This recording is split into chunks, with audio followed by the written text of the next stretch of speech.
We'll catch in a few. Residents in Newton County, Missouri are already starting recovery efforts following this morning's storms.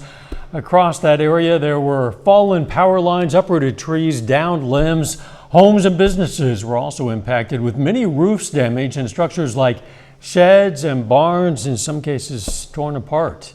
KOIM's Samantha Walker has details. Jill Bowman says she wasn't home when severe storms began to roll through Newton County. I was working at Crowder College, and the lights started flickering and we lost power, and everybody went to the storm shelter, and we knew something was going on. Around her work saw damage, but it wasn't until she got home that she would know if her house had been impacted. The whole barn is gone. I mean, obviously the roof, it peeled everything back, blew it out.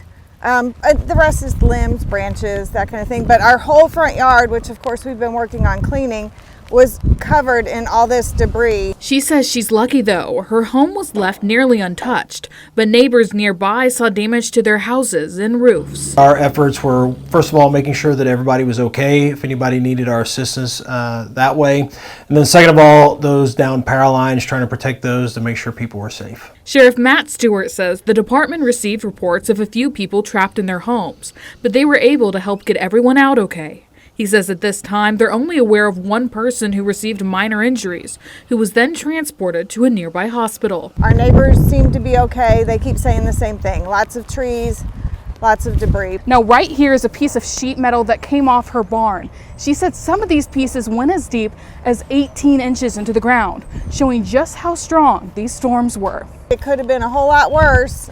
When you see sheet metal impale into the ground 18 inches deep, you think, oh my gosh, what would that have done to someone or, something. Sheriff Stewart wants community members to keep safety in mind as they begin the recovery process, being mindful of downed power lines and debris. The next thing to watch out for are those sharp objects that could be laying around in the yard and everything. Just be careful as they're moving around. Bowman and her family, like many of those impacted, have already started the recovery process. She says neighbors and friends are offering to help in whatever way they can. When I was leaving school, everybody said, hey, we have chainsaws, call us if you need anything. And it was just, I was inundated.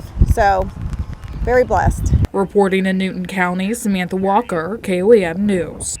Newton County Emergency Management says some of the worst damaged areas are from west of Neosho to Fairview, Stark City, and Newtonia.